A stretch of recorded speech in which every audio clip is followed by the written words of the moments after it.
Welcome to part 2 of Making Chassidus Real. This is a new series where we're trying to have a look at some of the lofty ideas of Chassidus and clarifying them a little bit and seeing how they apply to us in a careful way. So today, I want to discuss the concept of Bittul. What is Bittul? For some people it seems a bit scary, for others it seems a little bit negative, but it's a fundamental concept in Chassidus. And therefore, it's something we shouldn't be scared of talking about. We all have some yeshus, we all have the opposite of Bittul, the arrogance, the ego. And sometimes we find letting go of that ego, letting go of that yeshus a bit overwhelming, especially in our generation, where the society culture has become very much focused on self-care, self-acceptance, self-actualization, not judging ourselves, and so on and so forth, which these ideas are completely foreign to living a life al pi Chassidus.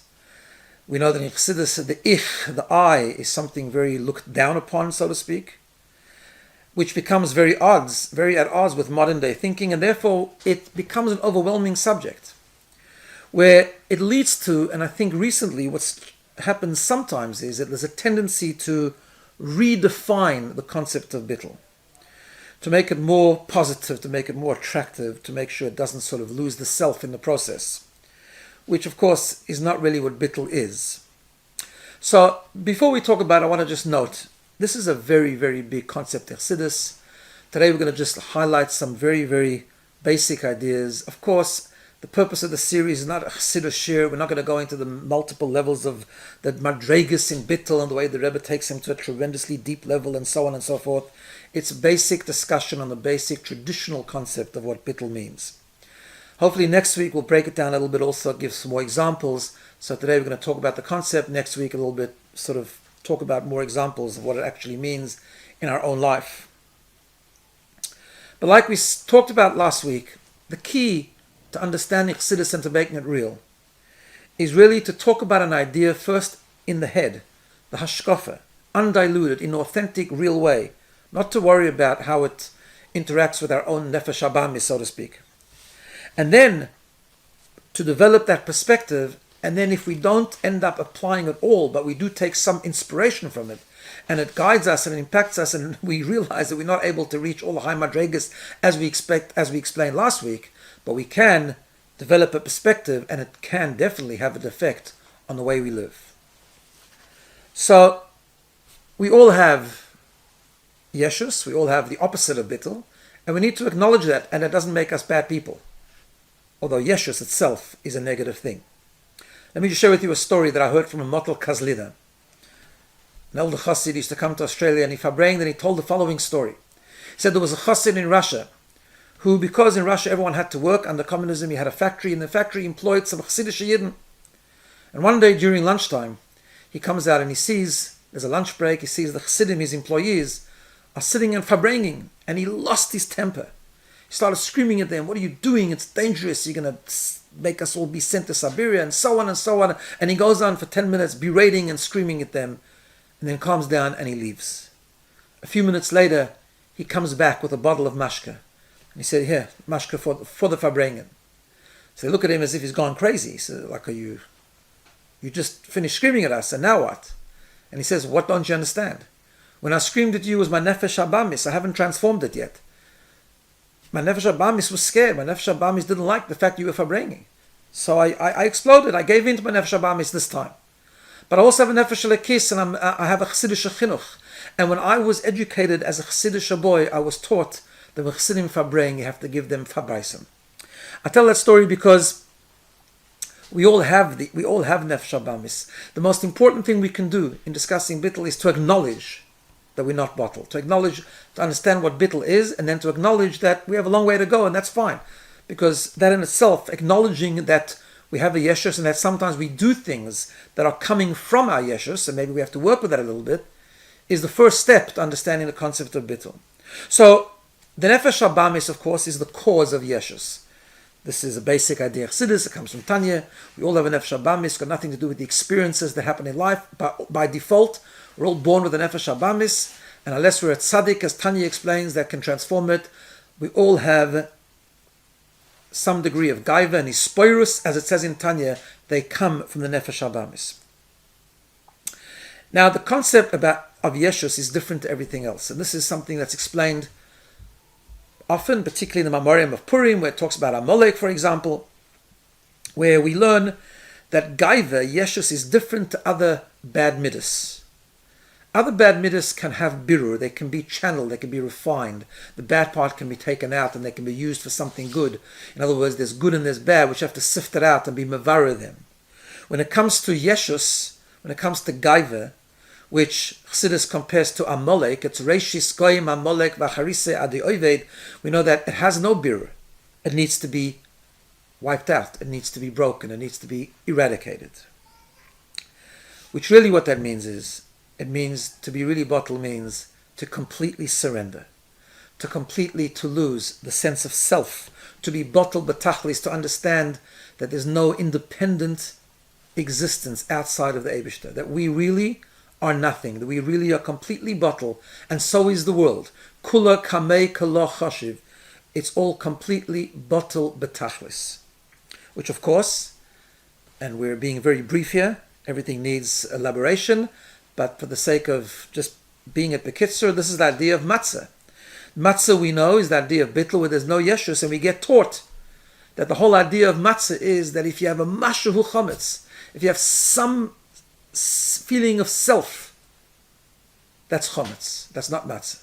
To be matzah, to be a kosher matzah, to be makayim the mitzvah, there must be no rising, there must be no feeling of Yeshus altogether.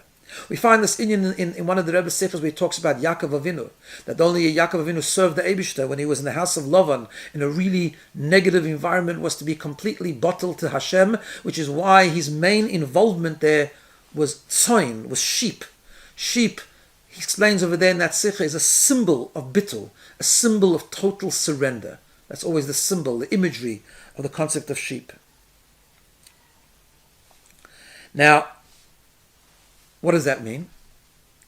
Does that mean, therefore, when we become totally bottled, does that mean that we're nothing? Does that mean that Bittul means that first of all, it doesn't mean that we're nothing. It means we're actually not a metzias, an independent metzias. In fact, when we reach a level, not that we can reach it, but the level that is reached where we're totally bottled to the Eibishter actually means that we lose our complete self. And what are we? We're actually a part of a greater reality. We're part of the Eibishter. Everything's part of Hashem.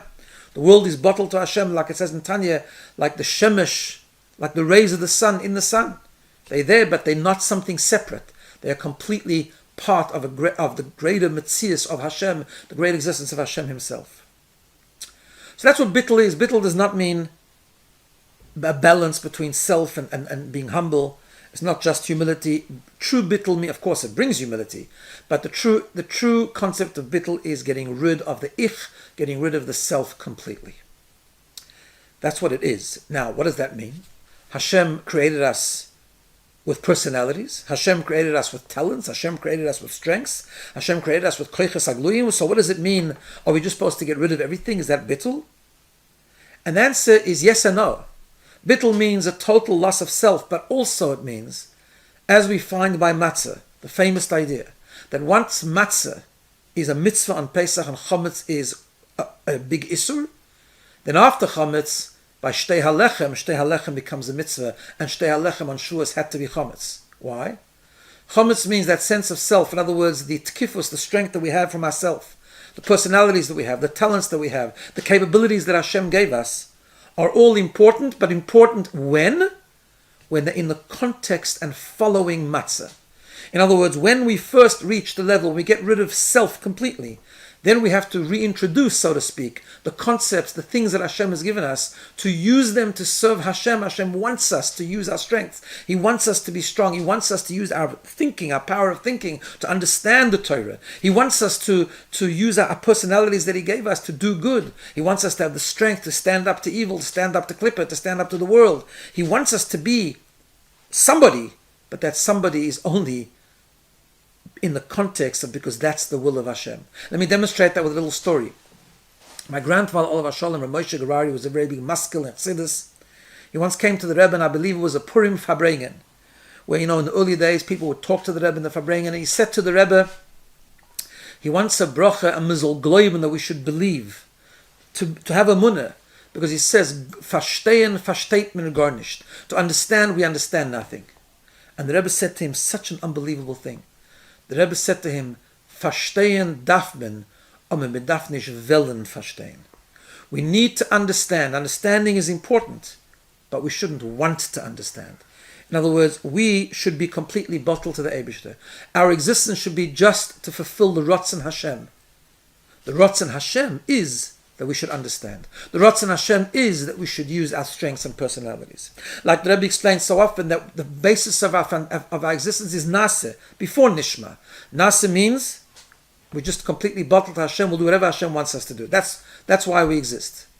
But the Nishma is important, because Hashem wants us to understand. Therefore, it's not just Naseh alone, it's Naseh v'in Nishma.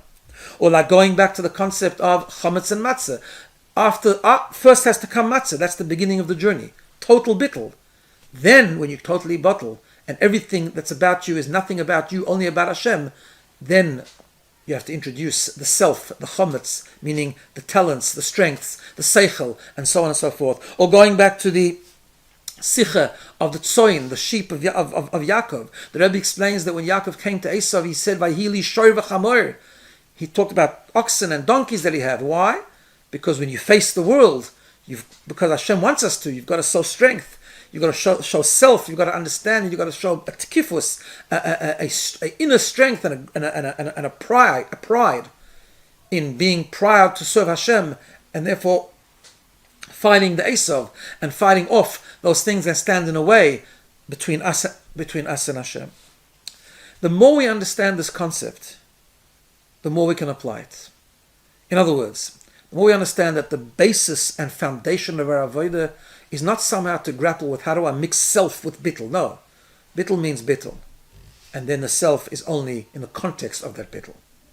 So the more we understand that, the more we can start to apply it. Are we going to become bottle batachlis? I don't think so. That's a big madrega. We talk about Rav Shimon Bar Yochai, we talk about great tzaddikim, we talk about gay people who are totally bottle. First, the least we can do is we can understand the idea clearly, authentically, and then apply it to ourselves as best we can and work on it continuously. I think working on our gaiva and our ego is not something that is a one-day thing. It's what our whole life is about.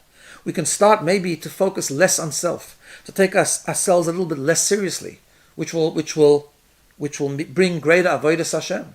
To know we get up in the morning and to have the Kabbalah soil to do what Hashem wants. Part of what Hashem wants is to use the things, the talents, the gifts that He's gave us, yes. But that's not the foundation. The foundation is, what do I do what Hashem wants us to do? And if someone says something to me that I don't like, I don't walk around insulted for 6 weeks, but I get over it because it's not about me.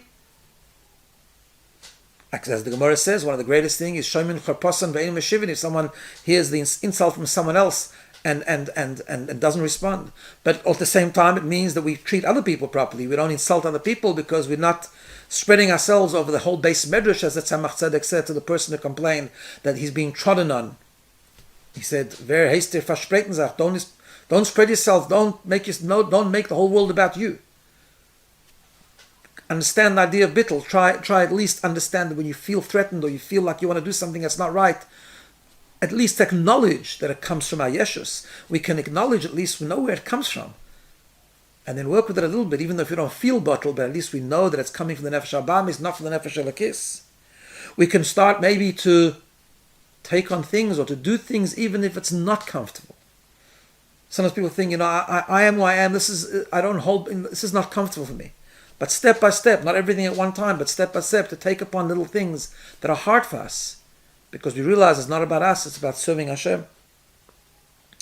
And there's so many examples, but the foundation is first to understand the concept of bittul properly, and then we can start to apply it not as a negative thing. It's the greatest gift Hashem gave us. Not to be wrapped in ourselves, not to be full of ourselves, not to make it all about ourselves, because we are just such small people.